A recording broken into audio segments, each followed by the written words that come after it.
I'm going to answer the rest of the Ask Ian questions. I'm going to try to answer all of them. I don't think it's going to be possible. And I just want to get on with some work. I've got stuff to do. And you're all, answer my question. You vipers, parasites. We know there's more than there should have been. And also, as well, there's a little, look, what's that?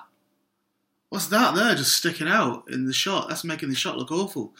Oh, put it in the bin. No, don't put it in the bin. Thank you. Bit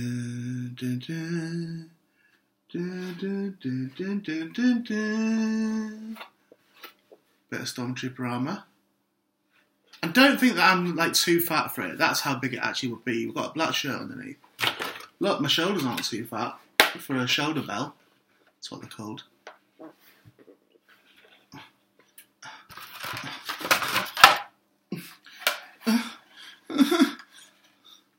Yep. Pretty fat Stormtrooper, right? And I'm not short for one, I've just sat down. Stormtrooper armour arrived. And it's alright, you know. I'll tell you what's good about it. Well, half good and half bad. A lot of work's been saved for me because it's been cut already. So normally when you get these pieces, because they're fiberglass, normally when you get these pieces, they'd have like all overhang on them. They have to trim down. Like the R2 took months to do that. And this one's just been done already. And it was so cheap. Like, so cheap. So yeah, I was tentatively looking. Might be a problem. This is ammo, and it goes on top of one of the legs. I think it's the right leg, top of the shin. But you have to bend it, and it's fiberglass. So I don't bend it. But you can heat it up with a hairdryer, and then bend it and clamp it. Just in case anyone wants any tips on building stuff. I had some videos on in the background earlier on. I was doing some drawing of how to build it and put it together. I think it's going to be a really dull build, but I think it's going to look brilliant at the end of it. I've already put some on it is there. I'll prove it. There. I've already sort of put some on, like I put it on me just then, and it's really exciting. Anyway, Ask Ian. So we're up to Jack Griffin. I hope you're well, by the way. No one ever says if they are or not. Jack Griffin, as a massive fan of film myself, it's been a dream of mine to one day produce a movie of my own. Taking the plunge must have been hard.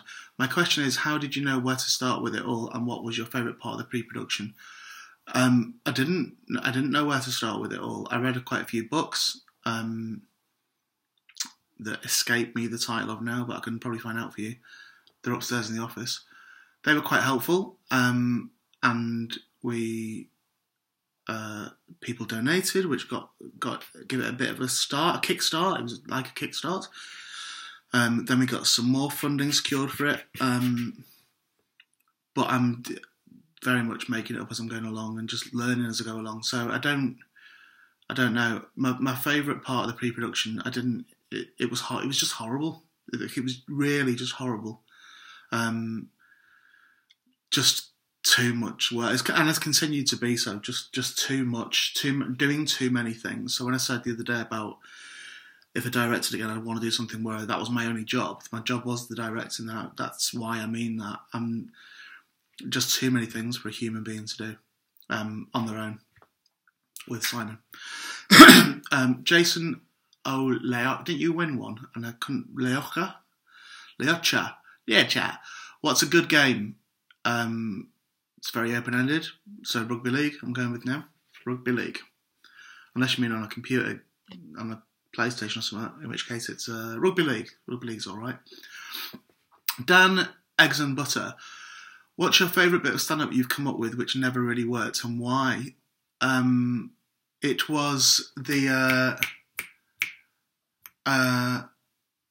when I used to talk about the suicide thing, the extractor thing on stage, I would address in the show, I would mention at the beginning of the shows, and Here Comes Trouble, I'd mention at the beginning that the show was occasionally goes to uncomfortable places and stuff, but I'm all right with it, you know, sort of grease the wheels a little bit in that way. And what I used to do, which never got a laugh other than other comedians, when I told it to them, because other comedians didn't come and see me, but when I told it them, they really found it funny, where I would say in the show, right, this is one of those uncomfortable bits now, so I'm sort of unsure as to how to start this and how to tell you this.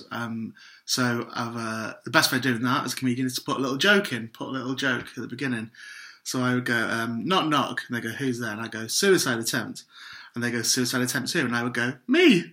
And that was the joke. Never worked, but it made me laugh as an idea, like an inappropriate idea, I guess. Matt Holcroft, when you made Barry in your workshop, how much of him was just leftovers from the Producer Nat project? I'm not answering any of that. Well, I don't know. Who got the brain then? I bet it's under this stuff. I bet it's still in the workshop under all this stuff. David Waite, if you had to get a tattoo, what would it be, please? I think I'm going to get one soon. I think I'm going to get a few soon. I've got a feeling that by this time next year, I'm going to be covered in tattoos. Just a feeling. It's a sneaky little feeling. I'm getting a red V. The Saints red V. And I am going to get, I think, a Frank Sidebottom eye. I think. Blues Brothers has always been something I've quite fancied, but I'd have to get the image right in my head. I'm not as keen on getting a person, really, even though I guess Frank Sidebottom, but, you know. And I'd also quite like Demon, written here. Always wanted that. And maybe on my other wrist, VFD, the thing from Lemony Snicket. The eye sign from that, but not the one that's in the series and stuff, the old-fashioned one. Because I think it's quite a cool design. There you go. Barry Gwilliam. Speaking of tattoos, I got my Parapod tattoo sitting next weekend. Can you promise me that neither you or Dodds are going to end up on the offenders list? I can't promise you that, mate. I can't. What if we're wrongfully arrested? What if we get done for something we haven't done? But then that is just the way it is. I can't, mate. I can't promise you that never a villain shall I be. And Barry, you know. Sophie Lewis. I came out as trans and female to my friends and family last Sunday, and on my blog, Sans Shoelaces. Sorry for my pronunciation. I only started writing a blog because of your Patreon. How do you feel writing a blog helps you express yourself compared to your other art forms, podcast, painting, model making, radio, etc., if it's all different? I think writing is different, isn't it? I think it's when I get in the rhythm and the habit of it, I find it quite easy. And I find that my writing improves in a conversational way. So if it's, you know, for quote unquote blog posts, I know that my old blog that I used to do many years back, that I did through Chortle, one Edinburgh, and then just carried on doing it. Dean Burnett, Dr. Dean, who wrote The Idiot Brain and that other one that I'm in. What's that one called? What was the second one called? The Funny Brain? The Funny Summer? Fucking, I'm in the book, I don't know what it's called. I'm so sorry, Dean. Whatever your second one's called, the blue one. I've got it upstairs. He credited me, in that book that I forget the title of, he credited me as being the inspiration for his writing, because of my blog, that was what started him writing. So everyone benefits. Well done, Sophie, on doing your blog. It'd probably win awards now, even though it was technically my idea in the first place. I think writing weirdly becomes a bit more personal. I think it's my preference, but I'm also aware that sometimes people haven't got time to read big, long posts and stuff. So a podcast would be better for them because they can listen when they're travelling. This is no use to man the beast, because I wouldn't sit and watch a video this length, however long it turns out to be. It's already 9 minutes, 25 seconds. Have I answered that, Sophie? I think I did. Kizzy Coco, which of your projects do you feel has had the biggest impact on your comedic career and how? My comedic career? Peacock and Gamble, probably. In terms of that was the one that was most directly linked to a project. So, you know, what became a project. So it was sort of a contained thing, as it turned out. So the podcast, the Peacock and Gamble podcast, led into the live shows of that podcast, which led into us working as a double act, which was like 3 Edinburgh shows later and tours and stuff. You sort of like, so yeah, that had the biggest impact in terms of, I think in terms of fan base, it's the Parapod, and I think in terms of audience interaction, not strangely, not strangely, but perhaps surprisingly to you, it'd be the Mental podcast, because most of the interaction was private. So it was mostly people were writing to me and emailing me and stuff. It wasn't like with the Parapod, if we said something in the Parapod and everyone would tweet it and stuff, you know, what they thought of it and that. With the Mental podcast, it could have looked from afar as if nobody engaged with it at all, but they did. So I'd say the Mental podcast. Lisa Ulstedt, do you listen to other podcasts? What are your favourites? I really don't, you know. I'll listen to Herring's interview one from time to time. Let me have a look and see if I'm subscribed to anything. Gittins one I listen to from time to time. Brian Gittins. What is it called? Podcast it's called. Library would it be? Okay. Unfiltered with James O'Brien. I listened to a few of them. Forcecast Network. I listened to quite a few of them. I was stuck in traffic the other day for ages and ages. And I listened to some of them and I decided I didn't like it. Brian Gittins and Friends. Well, a friend would be more accurate. Brian Gittins Show, the old one. That's it. I don't even subscribe to Herring's one, but I've listened to quite a few of Herring's ones. Only the interview ones. I've never listened to his sketchy stuff or anything like that. And again, it's not. He wouldn't listen to. He's on there, I think, and he won't be listening to this or watching this. And he's not at the Parapod, even though he's been in it. He might have heard a bit of one, but he's not. He doesn't listen to it. You just don't have time, and also it's quite distracting as well. I think it's like reading a book when you're writing one. It's very distracting. Excuse me, Darren Williams. I just had a sausage. In fact, I've got another sausage. Do you want to see how heartbreaking this is? Come here with me. Look how heartbreaking this is. I didn't want to get a plate. I didn't want to use a plate up for one sausage. So I've got a loose sausage in the fridge. Probably be a duck there tomorrow. Darren Williams, if you were to die tomorrow and discover to your horror that ghosts actually did exist and now you were one, would you come back and haunt Barry? No, I wouldn't.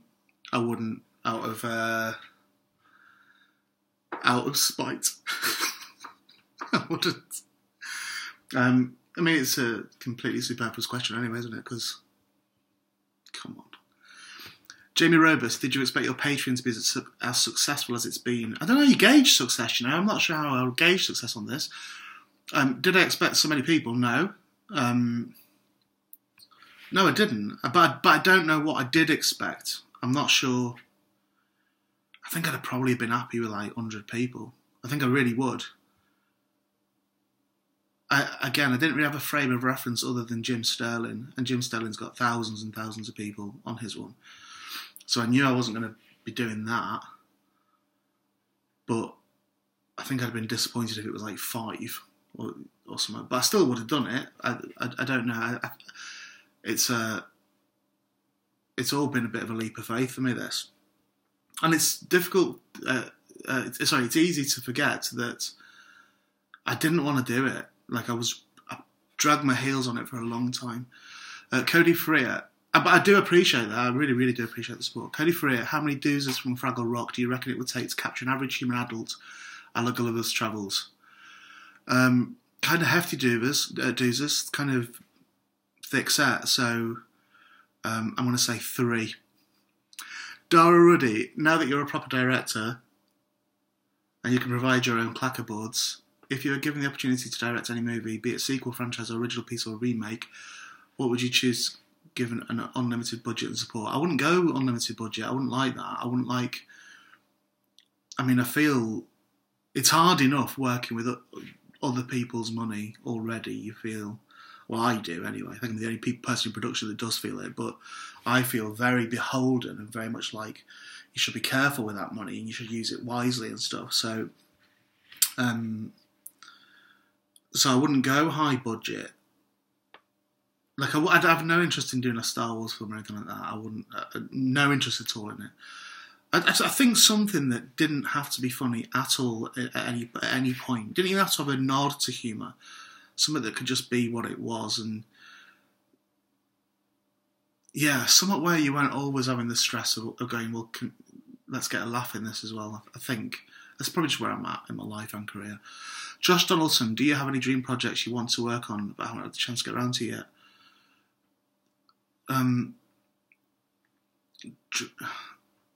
It's mainly books that I want to write. It's mainly books that I've half written, and I'm rapidly coming to the conclusion that to write a novel, you need to be doing nothing else. You need to be just submerged in that. So it's not something you can just pick up every now and again, which I do with other projects at the moment because I'm juggling stuff. So I think I'd need to work full time on it. So that I guess it would be a dream to work full time on one project. And again, I'm not being whiny about my own predicament that I've put myself in. It's just I'm very fuzzy-headed at the moment. I'm very pulled all over the place. So my dream at the moment would be to work on just one project. Morgan Heggie, how is the Successor podcast with Barry coming along? Not seen him. Just not really seen him at all. I realise that you're very busy with the movie and the art and food, but it's not me that's busy. I can fit stuff in. He's got a lot on, I think, Dodds. So no news on that. I thought of something that I was going to say and I can't remember what it was. No news on that. But are you getting the impression that I might be like either senile or I've had a stroke with these? I think it's slightly worrying how much I forget words and things. Joe McLaughlin, what's the most inane question you've asked someone you admired? And I once put my hand up to ask Ray Harryhausen if he kept up with developments. You know what your question is. I don't think I don't think I'd ask someone a question that I admired unless it was my job to do so. Unless it was like a food bar interview or whatever. I wouldn't. If I met someone that was a bit of a hero or whatever, I wouldn't ask them questions. I don't think. I could just beyond. You alright? How are you? I wouldn't say that thing that I think I'd be too self-conscious to do that. So nothing I can think of. You might find me on a food bar show or something. Maybe I said something to Miles or whatever. I don't know. Mark Z. Has he not already had a question? Before you and Barry devised the idea of the Parapod, were there any other ideas for the podcast you threw around? No, there weren't any other ideas at all. That wasn't even an idea for a podcast. I just was having those conversations with Barry because he was ringing me up and talking about ghosts all the time, and I eventually just said, it's ridiculous not to record these. So there was no half the idea other than me saying we should record these. Dylan Spicer, thanks for answering my question about the live show in Pontefract last month. I just wondered if you were thinking about putting another How to Make a podcast on the Patreon. The last one was great. Happily, I'll have to go back and see what I said in the last one because there's not an awful lot to say, really, is there? There's not. Beyond the editing bits that I showed you in that. Maybe there is more. Maybe I'll go back and see what I did. Or you can remind me if you want, Dylan, what I did and what you'd like me to impart from my wisdom. John Carson, the psychic told Barry that he was involved in a project with a future and you were quick to say it wasn't. What changed your mind? That was just a joke, mate. It's just a joke. Sometimes some of the things that I say are just a joke. I wouldn't have been doing it if I had no future. It was, I always find that interesting when people would say, it was occasionally reported back to me of people slagging me off a bit and saying, well, Ian clearly doesn't want to do this anymore. And it's like, and you're like, if he didn't want to do it, it wouldn't be there. There wouldn't be, if my heart's not in something, I would just stop doing it. I'm not, you know? That was kind of in character. That was the point, me going, get out my house or whatever, or I wish I'd never started this podcast. It's not true. It's just kind of in character. So no, it didn't change my mind because I didn't think that there wasn't a future in it. I think that was just in character, John, I think. Catherine Keane, did you enjoy Answer Ballads? No Worries If Not. Do you know what? I've not properly listened to it yet. I would try to listen to it when I was driving. It was a bit slow and stuff, so it was making me a bit tired. But yeah, it was an album that Catherine told me to get. Lily Doon, I know you're a Rocky Horror fan like me. What's your favourite song from the musical? From Rocky Horror, it would be... It's probably Sweet Transvestite, really, but... I like Wild and Untamed Thing when it kicks in. And I like all of them, but I particularly like it when it kicks in. I find that quite exciting. And science fiction double feature, really, you can't really knock as a song, can you? Yeah. I could actually really just say all the songs, couldn't I, saying that's my answer. If I had to only listen to one for the rest of my life, and I wasn't allowed any of the other ones, I would go with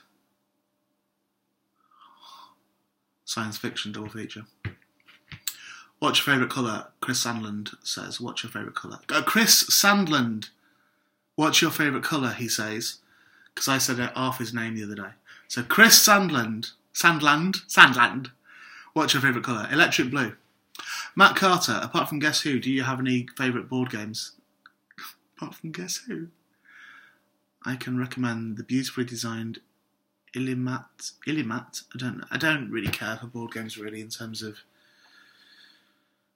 No, I don't. Do you know what? Board games are a means to an end, aren't they? So if you're in nice company, then board games are the best fun in the world. But if you're in shit company, then board games are dull as dishwater, no matter what they are. So I don't have a favourite board game, I'm afraid. Sorry. Hi Ian, how are you? Me, I'm fine. With the recent success of your R2-D2 prop replica and your forthcoming full-size Stormtrooper, wondering if there are any other iconic film props that you would love to create and own. No, I don't think so. I think this will be it now, I think, in terms of... I still want to make the Mystic Seer from Twilight Zone. I've got that planned out. I still want to make that. But as far as Star Wars goes, I think R2 and 3PO would have been enough, and Stormtrooper's a nice little bonus, I think. I'm yet to work out where they're going to go in the house. But no, not that I can think of. The Mystic Seer, I guess, is the only one that... it's like a red box with a devil's head on the top of it. It was in a William Shatner episode of The Twilight Zone, and it was a fortune machine. And it looks kind of easy to make. That said, so did this. And looking at some of them videos today, I can't sew. Nicky Williams, have you seen the 4K 77 version of A New Hope? Just wondering if the addition of the new scenes and other changes over the years bothered you enough. I'm not a campaigner for the originals to be made available. I think you can get them easy if you know where to look, really, can't you? It's not hard to get the originals. What annoys me about people that bang on about the original Star Wars and like, I want it untouched. I want it untouched. I don't want any of the special effects changing at all. I want it untouched, but I want it with surround sound, and I also want it on Blu-ray. It's like, well, no. If you want it untouched, you can have it in its original format, and you can have it in essentially SD, standard definition, but you can't go, I want it untouched, apart from these cosmetic changes that I would like. So I've never had a problem with the special editions, really. I've never, some of the bits are a bit crappy and that, and look a bit rubbish, but some of the bits of the original look a bit rubbish, don't they? So it's just how technology moves on, and I don't have an issue, I think. It was Lucas's, wasn't it? It belonged to him. It's his. There's that argument about who does it belong to and who does anything belong to, but it's his project. He made it up. He should be able to change it. I should be able to, if I wanted to, go back into the Parapod and re-edit it. If I wanted to, I won't. But if I wanted to, I should be able to do that. And if I then decide after that, and I'm not making the originals available, that is my right as owner of the property. So it's Lucas's right as owner of the property, and it's now Disney's right to, if they want to release it, they can release it. If they don't, then they don't. But I didn't buy all that. Oh, it doesn't even exist anymore. That's bollocks. I say that's bollocks, but I can tell you now the Ray Peacock podcast doesn't exist. It's not in my possession. I don't have it. I'm sure them files got deleted somewhere. I think by accident they were deleted, but I'm sure they've gone. I think I've got some of the original source files of the unedited recordings, I think, but I wouldn't even know where to start looking for them. Yeah, never had a beef with that, with special editions. Got to hurry up. Adam Burns, I found it really interesting reading you talk about how you've come to the creative position you're in. In the earlier years when you were focused on stand-up and later TV, did you have an image of what you thought an end goal should look like for a comedian? No, I didn't. And I, again, not saying I am right, but I do strongly believe that that's an issue with people that enter into that as a career, is they do have a preconception as to what makes a professional comedian. So a professional comedian is someone that just works and gets paid for working. That's it. They don't have to be on telly. If you can pay all your bills with it, then you are a successful comedian. That would be my take on it. No, if you can pay bills, you will be a successful professional comedian. If you are creatively happy with what you're doing, you are a successful comedian.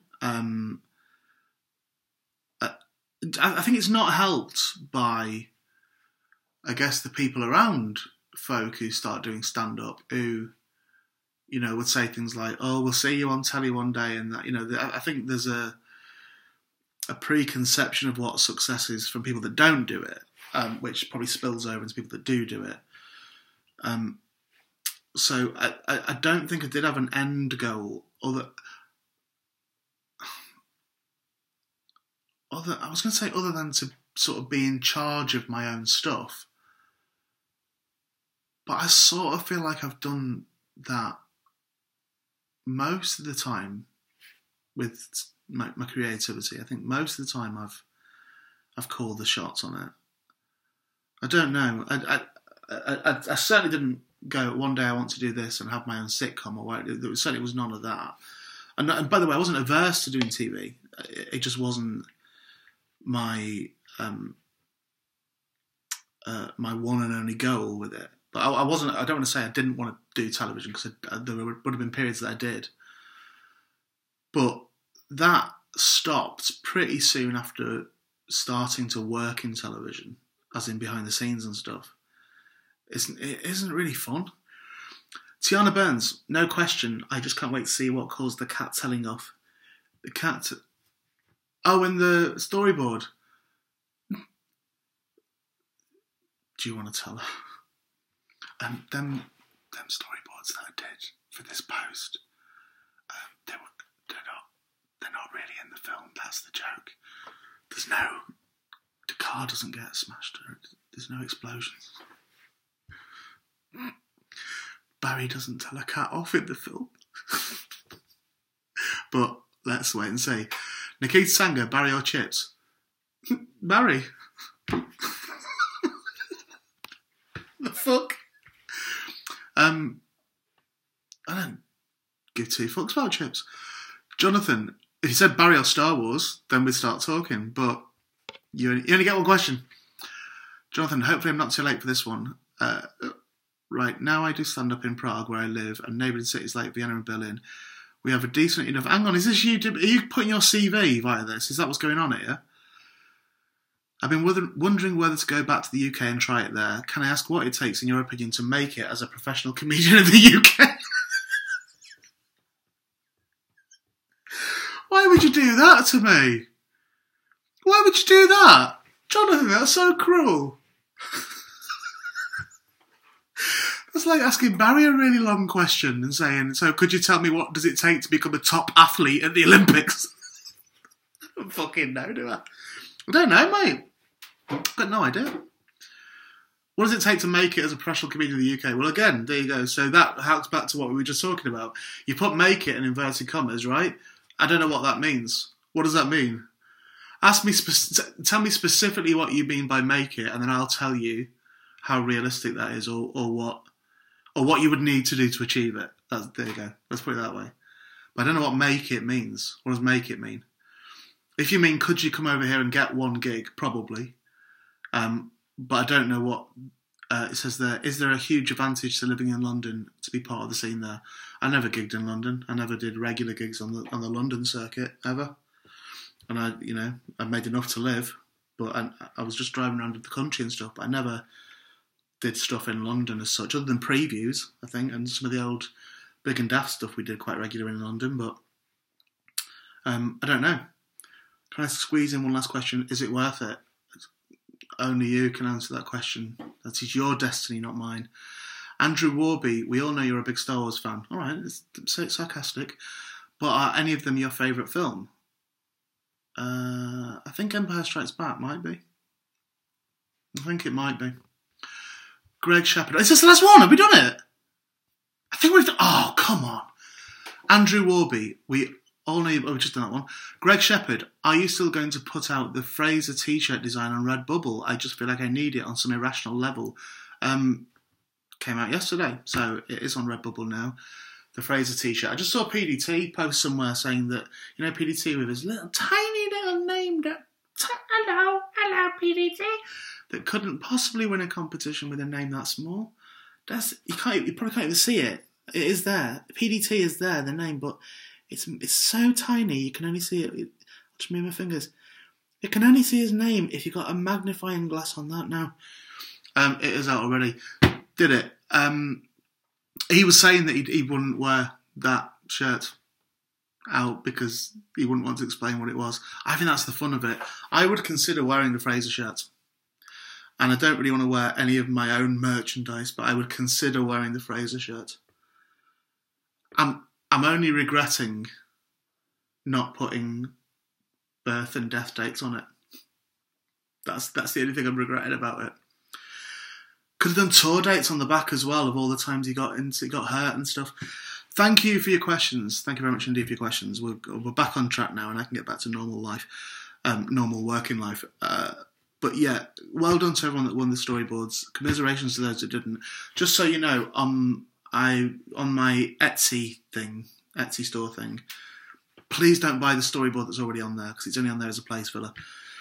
I started doing some little storyboard presentation things. So what it is it's I'll tell you this in another post, but it's 3 versions of the same storyboard in various stages of creation, and I'm going to put them on like a card thing, and I might frame it or whatever. I'm going to put some of them on Etsy. And I don't know what's a reasonable price for that. They're going to be hand drawn.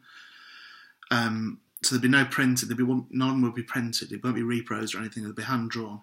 I'll try and work out what's a reasonable price for that, I think. But I want to start getting stuff onto that store.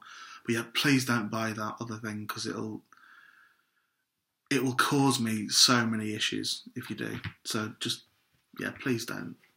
I can't stop you if you do, can I? But if you buy it, I'll send it with like gauze all over it. Am I weird? Have a nice night. It won't be night for you, it'll be daytime. Have a nice daytime. I'm going to try and have a nice night.